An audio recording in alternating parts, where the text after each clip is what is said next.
Al formar una representación mental de un objeto en movimiento, a veces es útil usar una representación pictórica llamada diagrama de movimiento para describir la velocidad y la aceleración mientras un objeto se está moviendo. Un diagrama de movimiento se forma al considerar una fotografía de un objeto en movimiento en intervalos constantes. La figura representa tres conjuntos de fotografías de automóviles que se mueven a lo largo de una autopista recta en una sola dirección de izquierda a derecha. Los intervalos de tiempos son iguales en cada parte del diagrama, de modo que para no confundir las dos cantidades vectoriales, en la figura se usa rojo para los vectores velocidad y violeta para los vectores aceleración. Los vectores se muestran en varios instantes durante el movimiento del objeto. Si observamos la figura A, la primera de arriba, las imágenes del automóvil están igualmente espaciadas, lo que muestra que el automóvil se mueve a través del mismo desplazamiento en cada intervalo de tiempo.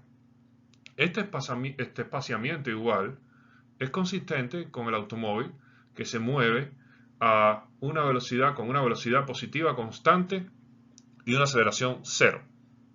O sea, como podemos ver aquí no hay vector violeta, no hay aceleración. Por lo tanto, estamos hablando de una velocidad constante con una aceleración cero. En la figura B vemos que las imágenes se separan más conforme avanza el tiempo. En este caso, el vector velocidad aumenta en longitud con el tiempo porque el desplazamiento del automóvil entre posiciones adyacentes aumenta en el tiempo. Esta característica sugiere que el automóvil se mueve con una velocidad positiva y una aceleración positiva. Y vemos también que la velocidad y la aceleración están en la misma dirección. O sea, tenemos un vector velocidad que cada vez tiene una magnitud mayor y eso hace que el auto esté cada vez más distanciado. Y tenemos una aceleración que tiene la misma orientación. Ahora, observen que la magnitud de la aceleración se mantiene uniforme, se mantiene igual. Por lo tanto, esto es un movimiento donde la velocidad aumenta cada vez más con una aceleración constante. En la figura C, el automóvil frena conforme se mueve a la derecha porque su desplazamiento entre imágenes adyacentes disminuye con el tiempo. Este caso sugiere que el automóvil se mueve hacia la derecha con una aceleración negativa. La longitud del vector velocidad disminuye en el tiempo y eventualmente llega a cero. A partir de este diagrama se ve que los vectores aceleración y velocidad no están en la misma dirección. El automóvil se mueve con una velocidad positiva, pero con una aceleración negativa. Este tipo de movimiento se muestra para un automóvil que está frenándose hasta detenerse. La velocidad y la aceleración están en direcciones opuestas. Como pueden ver, acá la velocidad es más grande, aquí es más pequeña, más pequeña, más pequeña. El resultado es que vemos que el automóvil está cada vez menos espaciado y esto está sucediendo porque hay una aceleración que se opone en dirección. Fíjense que es una aceleración constante también porque la magnitud del vector aceleración siempre es igual, a diferencia del vector velocidad que disminuye en magnitud a medida que pasa el tiempo. Pero aquí vemos que este vector aceleración está contrario a la dirección del vector velocidad.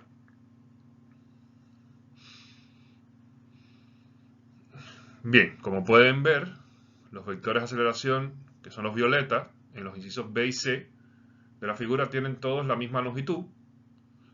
Por lo tanto, estos diagramas representan movimientos de una partícula bajo aceleración constante.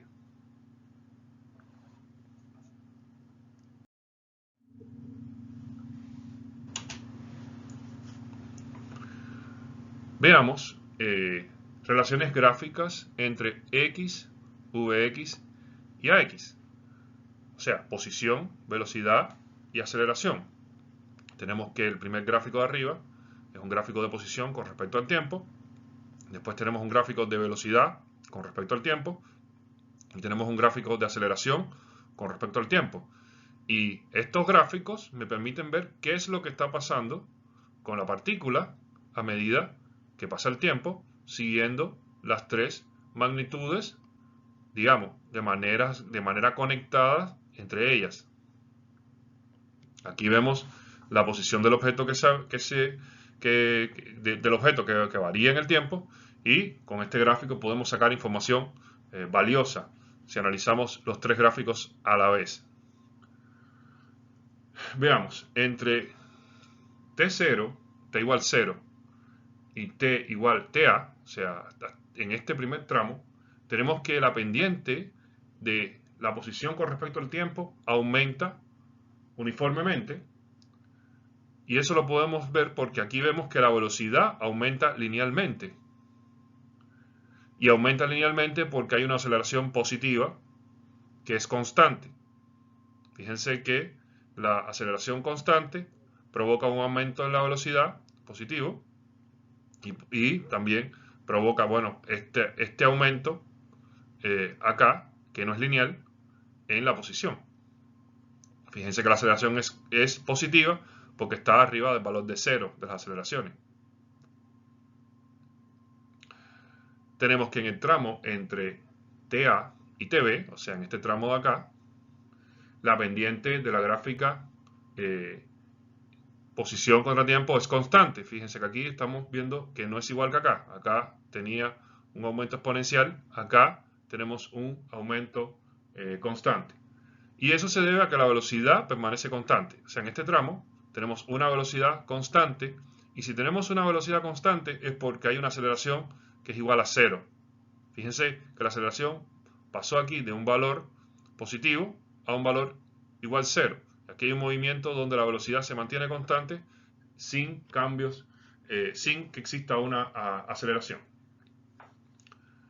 Si observo entre TB y TD, o sea, entre este punto de acá y este punto de acá, tenemos que la pendiente de la gráfica posición contra tiempo disminuye. O sea, igual vemos que aquí aumentaba exponencialmente, aquí era recta, y aquí empieza como que la pendiente cada vez empieza a disminuir más.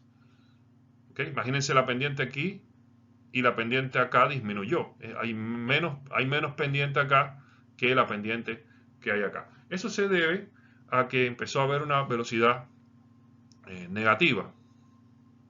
Fíjense que aquí la velocidad empieza a disminuir y estamos hablando de una velocidad negativa,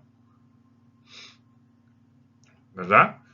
Una velocidad que empieza a disminuir de manera constante.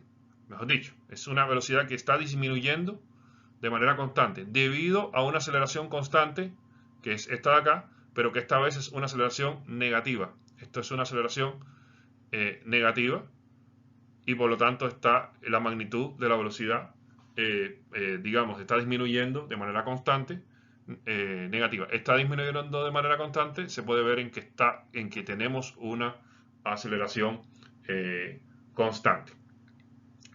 Vamos a ver el caso especial del punto TD. Tenemos que en este caso la pendiente de la gráfica posición contra tiempo es 0. Por lo tanto, aquí en este instante la velocidad es 0. Aquí tenemos que la partícula llegó a un momento donde la velocidad es 0. Ahora, si vemos entre TD y TE, la pendiente de la gráfica posición contra tiempo empieza a ser negativa, y debido a eso también la velocidad es negativa en ese instante, también disminuyendo uniformemente.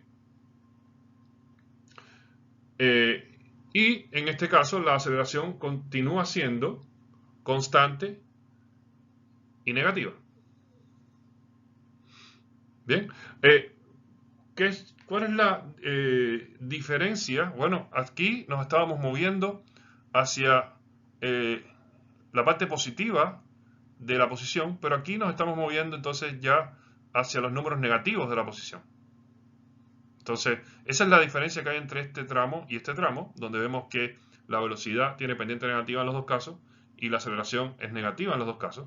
La diferencia es que aquí nos movíamos hacia las posiciones más positivas y aquí nos estamos moviendo hacia las posiciones más negativas. Si vemos entre T y TF, la pendiente de la gráfica XT todavía es negativa y en TF llega a ir a 0. La aceleración es constante y positiva, como podemos ver acá, pero vemos que tiene un mayor valor que en el tramo entre 0 y TA porque vemos una mayor inclinación en la velocidad. O sea, aquí tenemos una aceleración constante positiva que está provocando un aumento de la velocidad uniforme. Pero fíjense que el aumento de velocidad aquí es mayor que el aumento de velocidad acá. Por lo tanto, esta aceleración es mayor que la que teníamos acá. Tiene un valor más positivo que el que hay acá. Después del punto TF, lo que tenemos que la pendiente de la gráfica XT es 0, lo cual quiere decir que no se está desplazando la partícula ni hacia las X positivas ni hacia las X negativas. Eso quiere decir que está en reposo. Por lo tanto, si él está en reposo, la velocidad se hizo 0 y la aceleración también se hizo 0. Como podemos ver en este gráfico, podemos hacer un análisis de lo que está pasando en cada momento del movimiento, considerando los tres gráficos. Y los tres gráficos nos dan información valiosa sobre el movimiento en cuestión. Vamos a ver este otro gráfico con otros análisis sobre movimiento. Primero tenemos este movimiento 1 y vamos a ver el comportamiento del vector velocidad. Podemos verlo porque tenemos aquí un gráfico de posición con respecto al tiempo, donde la posición la podemos sacar directamente del gráfico, como indico acá, y la velocidad la puedo sacar por la derivada de la posición con respecto al tiempo. O sea, la pendiente en cada punto nos da la velocidad. Bien, podemos acá decir que tenemos inicialmente una pendiente positiva, así eso nos está indicando que tenemos una velocidad mayor que 0, acá, pero estamos en las posiciones negativas. Por lo tanto, si yo lo representara acá, tenemos que en esta línea que representa la posición, yo estoy en las posiciones negativas de la posición, porque aquí estoy, con una velocidad que está en esta dirección, con un valor de pendiente que le designamos esta magnitud. Si yo llego aquí, al punto B, en el punto B tenemos que estamos en la posición igual 0, con una pendiente positiva de la velocidad mayor, una pendiente bastante mayor a la que teníamos en A. Por lo tanto, eso lo puedo representar con el vector velocidad sale del punto 0 de la posición, que es el punto de acá, con una flecha bastante más grande que la que teníamos inicialmente acá. Bien, también positiva.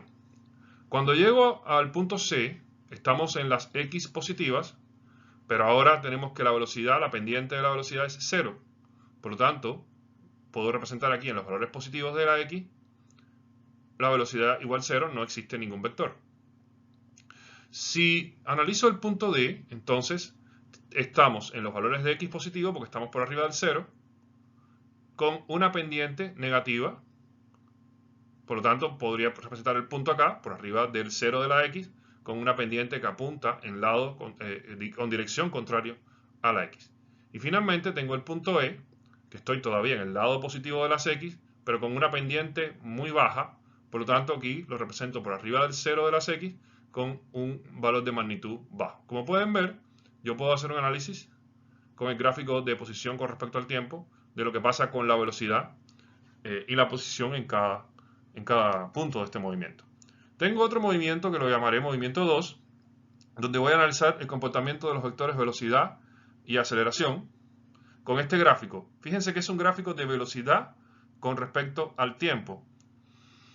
Con este gráfico yo podría tener un análisis de lo que está pasando con la velocidad y con la aceleración, que va a ser un análisis un poquito más complejo que el anterior, porque tenemos una información que es un poco menos intuitiva. Veamos primero, ¿qué pasa? primero consideremos, la velocidad la saco directamente del gráfico, porque tengo un gráfico de velocidad con respecto al tiempo. Y la aceleración la saco por la derivada de la velocidad con respecto al tiempo, o sea, la pendiente en cada punto. Bien, ahora, comencemos. Aquí en el punto A tenemos un valor de velocidad que está por debajo del cero. Como está por debajo del cero, puedo decir que la velocidad aquí es menor que cero. Es una velocidad negativa. Pero la aceleración tiene una pendiente positiva. Por lo tanto, tengo una velocidad negativa y una aceleración positiva. Eso, si tengo una velocidad negativa, entonces lo más probable es que yo esté en la dirección X negativa, porque aquí estamos con la velocidad en esta dirección, ¿verdad? Pero con la aceleración contraria, quiere decir que estaríamos con una partícula que está frenando. O sea, se mueve hacia la X negativa, pero está frenando. Si analizo el punto B, en este caso tenemos que hay una velocidad igual 0. O sea, si vemos aquí en el gráfico, la velocidad es igual 0 y la aceleración es positiva. Bien, por lo tanto, puedo decir que estoy en este punto, ¿verdad? A punto de empezar a moverme hacia los X positivos, pero con una aceleración que está desplazada hasta este lado. Una velocidad que no tiene vector, porque es 0, y una aceleración que tiene un valor positivo con una pendiente que es menor que la pendiente que vimos en el punto A, porque fíjense que tiene menor pendiente acá. Si veo el punto C, en el punto C tengo valores de velocidad positivos, mayores que 0, porque estoy encima del 0 de la velocidad, y tendría una pendiente de aceleración 0. Bien, entonces podríamos decir que este punto, que lo ubicaremos acá, tiene una velocidad positiva sin aceleración. ¿Ok? Entonces, veamos el punto D. En el punto D, nuevamente, la velocidad vuelve a ser 0, pero esta vez la aceleración viene siendo negativa. Por lo tanto, podríamos decir que el punto está acá, con una velocidad igual 0 y la aceleración que empieza a apuntar en sentido contrario. Y finalmente tenemos el punto E, donde tenemos velocidad negativa porque estamos debajo del 0 de la velocidad y aceleración negativa también porque la pendiente es negativa, ahora con una pendiente bastante mayor que la que teníamos en D. Por lo tanto, la magnitud de A es mayor a la que teníamos acá en la posición D. ¿Okay? Y con esto vemos que con este análisis podemos representar qué pasa con los vectores aceleración y velocidad dentro de este movimiento. Pasemos ahora a un tema muy importante que es las ecuaciones de movimiento en cinemática.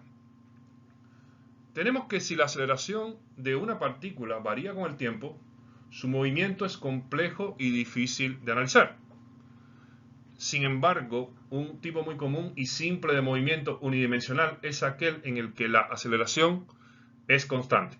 En tal caso, la aceleración promedio, AX promedio, en cualquier intervalo de tiempo es numéricamente igual a la aceleración instantánea en cualquier instante dentro del intervalo. O sea, siempre si la aceleración es constante, entonces vamos a tener que la aceleración promedio va a ser igual también a cualquier aceleración, porque estamos hablando de una aceleración que no cambia en el tiempo. Esto va a provocar que la velocidad cambie con la misma proporción a lo largo del movimiento. Esta situación va a ocurrir con suficiente frecuencia como para que se identifique como un modelo de análisis que es interesante, que es la partícula bajo aceleración constante. En la discusión que sigue, vamos a ver varias ecuaciones que describen el movimiento de una partícula para este modelo. Si tenemos que en la ecuación de la aceleración promedio, la aceleración promedio la sustituimos con AX y tomamos que el tiempo inicial es igual a 0 y el tiempo final es cualquier tiempo posterior, podríamos tener esta relación que tenemos acá.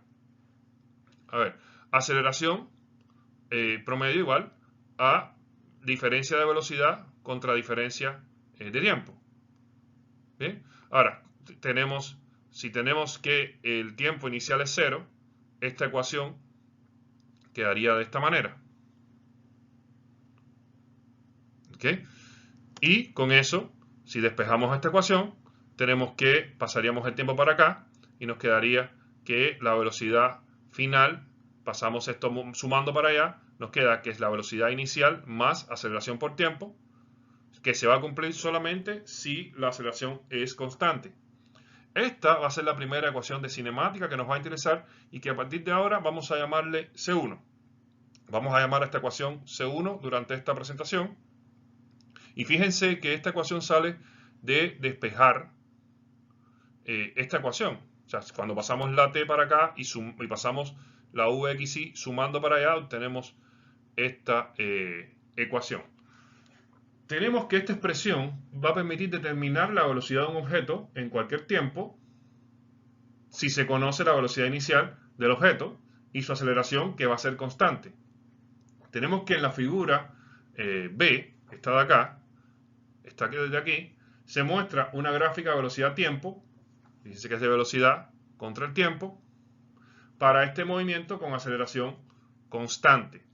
La gráfica es una línea recta, que es una gráfica del tipo y igual a b más ax, ¿okay? Cuya pendiente es la aceleración ax, o sea, la pendiente en esta gráfica, si esto es una ecuación del tipo y igual a b más ax, imaginen que esto es y igual a b más ax, tenemos que la pendiente con respecto al tiempo está dada en este valor. Por lo tanto, la pendiente es la aceleración, que es constante, y como es constante es una línea recta.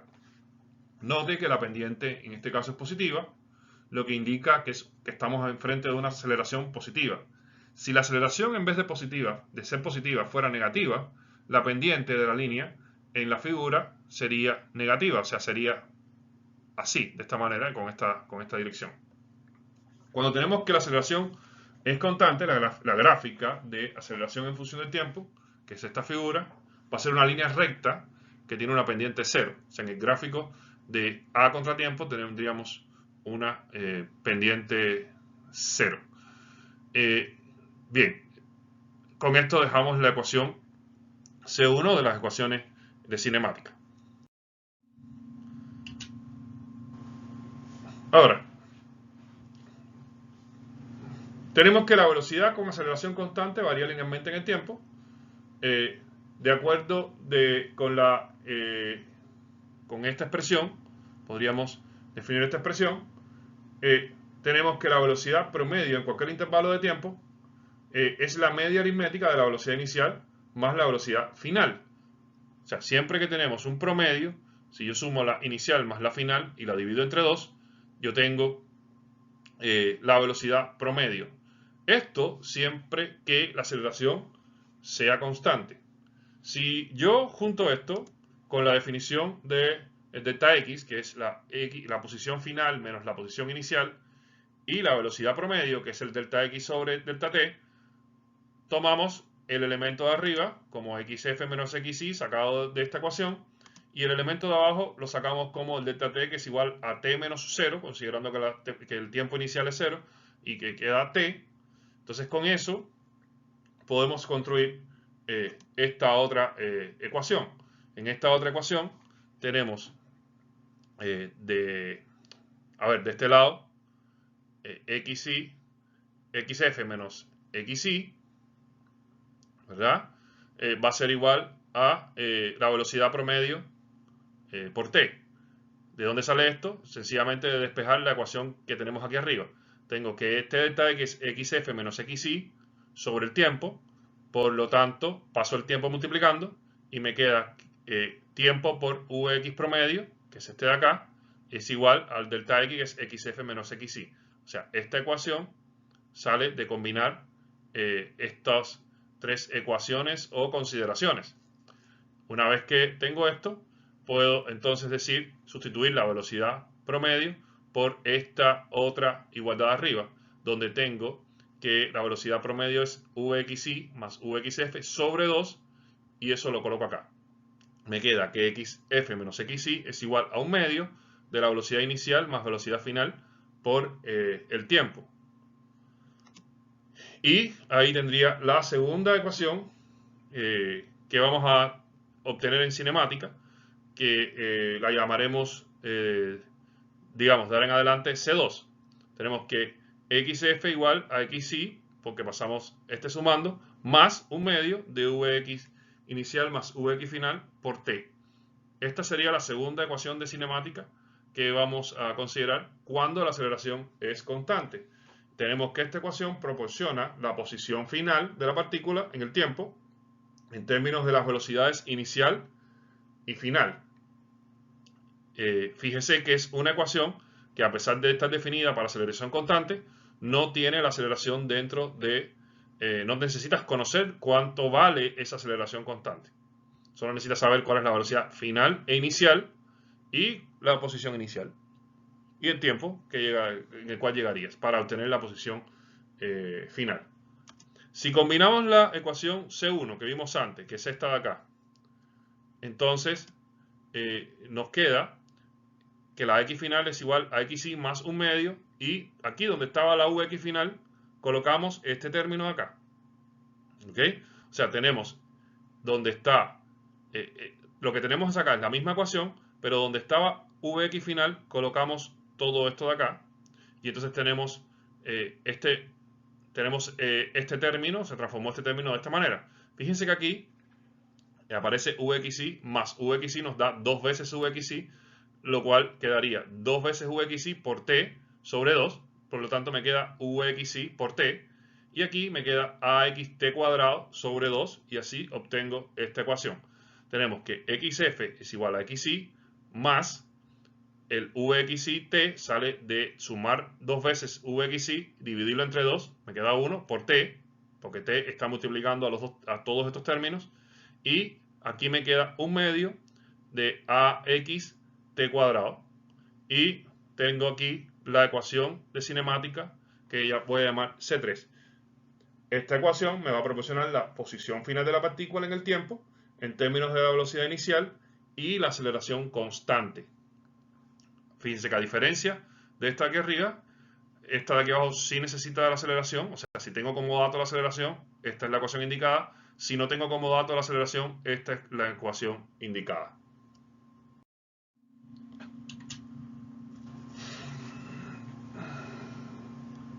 Ahora, puedo sustituir C1, la primera ecuación que obtuve, en C3, y tendría esto. Aquí, donde está el tiempo, coloco el despeje de esta ecuación. O sea, tendría que pasar vxf, esto lo paso restando, y la aceleración pasa dividiendo, y me queda este término que en este caso sustituye a el tiempo acá. Tengo xy más un medio vxy vxf por el tiempo, que está dado por esta expresión que viene de despejar el tiempo en esta ecuación. O sea, despejo el tiempo en C1 y lo sustituyo en C3 y obtengo esta ecuación. Aquí tengo la suma de vxy por vxf por la resta de lo mismo, lo cual se transforma matemáticamente en el primero al cuadrado menos el segundo al cuadrado. Tengo entonces vxf al cuadrado menos vxy al cuadrado, y abajo me queda sobre 2a, y eso lo despejo y obtengo esta última ecuación. Esta ecuación sale de pasar, pasar este término para acá, restando, pasamos este multiplicando, y por último paso este restando, y obtengo que la velocidad final al cuadrado es igual a la velocidad inicial al cuadrado más 2 veces la aceleración por x final menos x inicial. También una ecuación que se cumple para aceleración constante, y a esta ecuación de cinemática la voy a llamar C4. Tenemos que esta ecuación me va a proporcionar la velocidad final en términos de la velocidad inicial, la aceleración constante y la posición de la partícula. Esta ecuación la voy a usar cuando no tengo como dato el tiempo. Fíjense que aquí no aparece el tiempo. Bien, acá en esta tabla les dejo como resumen las 4 ecuaciones de cinemáticas que se van a usar y que van a ser sumamente importantes para resolver los problemas donde estamos en sistemas que tienen una aceleración constante. Tenemos la ecuación 1, donde tenemos, conociendo la velocidad inicial de aceleración y el tiempo, tenemos la velocidad final. Estos dos me dan las posiciones, uno conociendo la aceleración, el otro sin conocerla, y este es el único que me da las velocidades, ¿verdad? Una de las velocidades sin tener que conocer el tiempo. ¿Okay? Con este juego de ecuaciones yo puedo responder a los distintos problemas que me voy a encontrar. Son las ecuaciones que voy a tener que usar para resolver los ejercicios que están en esta parte de la clase. Bien, conociendo ya las ecuaciones de cinemática, puedo pasar a resolver el ejercicio 5 de la unidad 1. Les pido entonces que resuelvan este ejercicio usando el link que está como comentario en este video.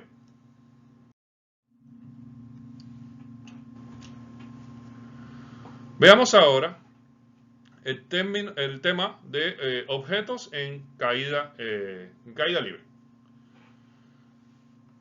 Es sabido que en ausencia de resistencia del aire, todos los objetos que se dejan caer cerca de la superficie de la Tierra caen hacia ella con la misma aceleración constante bajo la influencia de la gravedad de la Tierra. No fue hasta alrededor del año 1600 que se aceptó esta conclusión. Antes de esta época, las enseñanzas del filósofo griego Aristóteles sostenían que los objetos más pesados caían más rápidos que los ligeros. Fue el italiano Galileo Galilei, quien está aquí en esta foto, que vivió entre los años 1564 y 1642, quien originó las ideas actuales acerca de cómo los objetos caen. Hay una leyenda que dice que él demostró el comportamiento de los objetos que caen al observar dos pesos diferentes soltados simultáneamente desde la torre inclinada de Pisa. Y en este experimento él vio que los dos objetos golpeaban el suelo aproximadamente al mismo tiempo. Aunque hay dudas de que realmente llevara a cabo este experimento particular, está bien claro que Galileo realizó muchos experimentos sobre objetos en movimiento en planos inclinados. En sus experimentos hacía rodar bolas por un plano ligeramente inclinado y medía las distancias que recorrían en intervalos de tiempo sucesivos. El propósito del plano inclinado era reducir la aceleración, lo que hizo posible que tomara mediciones precisas de los intervalos de tiempo. Al aumentar gradualmente la pendiente del plano, al final fue capaz de extraer conclusiones acerca de los objetos en caída libre, porque una bola en caída libre es equivalente a una bola que se mueve por un plano inclinado vertical.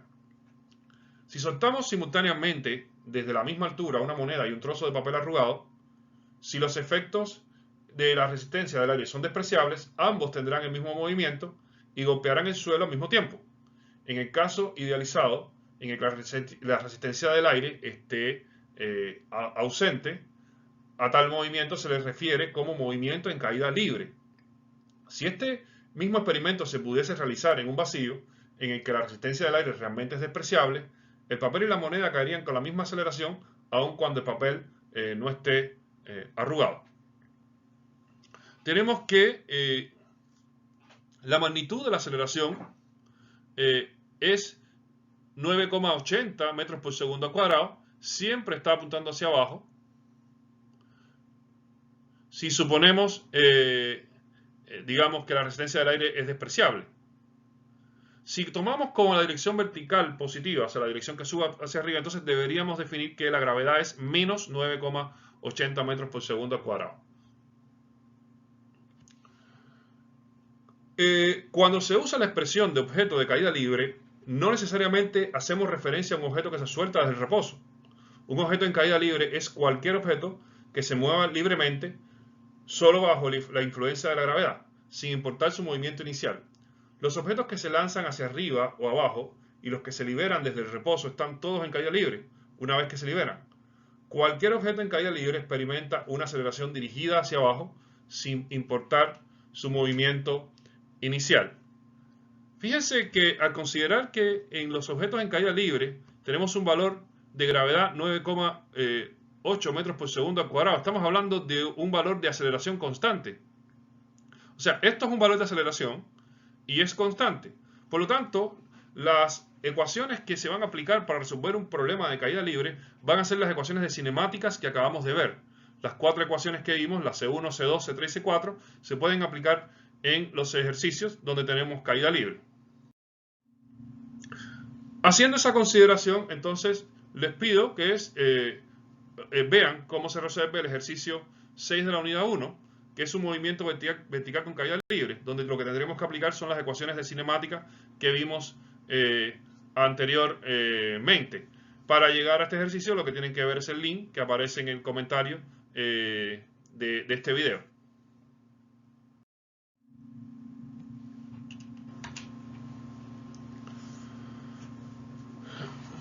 Por último, hablemos un poco más sobre las ecuaciones cinemáticas y veamos cómo es su deducción mediante integrales.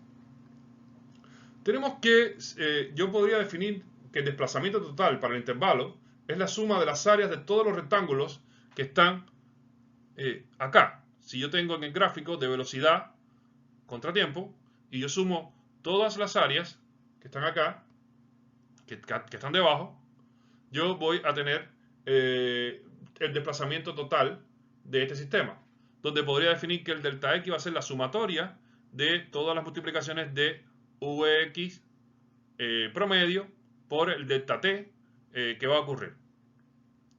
Si yo hago estas diferencias de delta T, estas diferencias de delta T de la diferencia de tiempo, las hago muy grandes, no voy a acercarme mucho a la forma que tiene esta curva, pero si yo las hago muy pequeñas, muy pequeñas, entonces al hacerlas tan pequeñas yo entonces voy a estar sumando todas las áreas de manera que voy a estar muy cercano a esta curva de acá.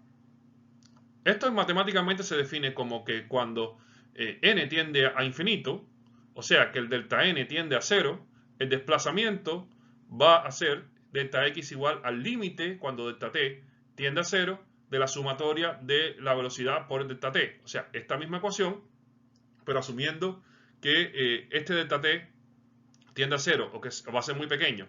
Y esto es equivalente a decir que es la integral desde el tiempo inicial, desde este hasta el tiempo final, de la velocidad por el tiempo.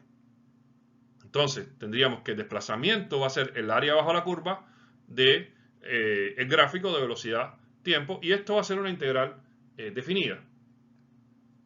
Esta ecuación lo que nos muestra es que si conocemos la gráfica de velocidad contra tiempo, para el movimiento a lo largo de una línea recta, se obtiene el desplazamiento durante cualquier intervalo de tiempo a medir el área bajo la curva correspondiente a dicho intervalo de tiempo. Eso se dice así, pero matemáticamente es esta expresión. Ahora apliquemos las ecuaciones que definen la aceleración y velocidad para deducir las ecuaciones cinemáticas. Tenemos acá las ecuaciones que vamos a usar, que es la derivada de la velocidad con respecto al tiempo, que es igual a la aceleración, y la ecuación que acabamos, que relaciona la diferencia de velocidad como la integral de la aceleración con respecto al tiempo. Y con eso, si consideramos que la aceleración es constante, podríamos obtener esta ecuación, donde tenemos que la velocidad final menos velocidad inicial es igual a la aceleración, sale de la integral por ser una constante y queda solamente la integral de dt desde 0 hasta t. La integral de dt desde 0 hasta t es equivalente a decir t menos 0. Por lo tanto voy a tener aquí aceleración por t. Y esta es C1. Esta ecuación que tenemos aquí, que acabamos de ver acá, pero la acabamos de deducir a través de integral, es C1. Nada más y nada menos que C1. Fíjense que aquí está velocidad final menos velocidad inicial, y de este lado tenemos A por T. Si yo transformo esto, paso la velocidad inicial sumando, llego a esta ecuación que es C1. Si tengo la velocidad de definición de velocidad derivada de posición con respecto al tiempo y la definición que vimos en la diapositiva anterior, que es la diferencia de posición como la integral de velocidad con respecto al tiempo desde 0 hasta t, la integral definida, el área bajo la curva, entonces podría usar esa ecuación considerando la igualdad que nos da C1. Tenemos esto de acá. Tenemos que xf menos xy, que está acá, va a ser a la integral de la velocidad x, perfecto, que sería este término de acá. Sería la velocidad inicial más la aceleración por t dentro de la integral. Lo que acabamos de hacer es introducir C1 dentro de del valor de b en esta integral. Si desarrollamos esto, la integral la podemos dividir en una suma. La integral de v de t más la integral de la aceleración t de t, donde la aceleración sale de la integral por ser una constante. Esto nos va a dar como resultado la velocidad por t menos 0 y la aceleración por, resolviendo esta integral, t cuadrado sobre 2 menos 0, porque sería t, la integral de t es t cuadrado sobre 2, sería t cuadrado sobre 2 evaluado en t y t cuadrado sobre 2 evaluado en 0, lo cual sería t cuadrado sobre 2 menos 0 al cuadrado sobre 2, que es 0. Finalmente obtengo esta ecuación, y esta ecuación que acabo de obtener es justamente C3, donde tengo que xf menos xy es igual a vt más 1 medio a xt cuadrado. Y acabo de obtener también, hacer una deducción de la ecuación C3 por integrales. Fíjense que ya una vez teniendo C1 y C3, las ecuaciones cinemáticas realmente se relacionan entre ellas, entonces yo podría también hacer una, digamos, se puede obtener C2 y C4.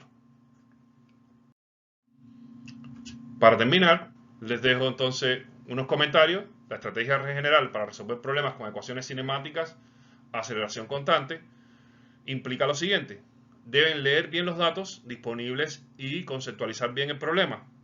Según los datos que yo tenga, yo tengo que identificar cuál o cuáles ecuaciones cinemáticas son las necesarias para resolver el problema. Según los datos que tenga, yo elijo C1, C2, C3 o C4.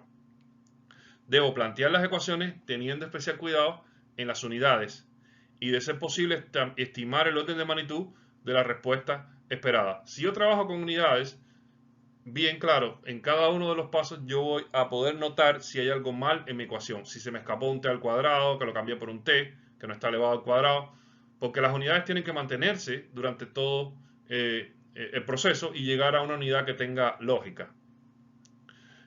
Debe darse la respuesta considerando las unidades, o sea, nunca dar una respuesta sin unidades, y después de haber hecho un análisis dimensional muy cuidadoso.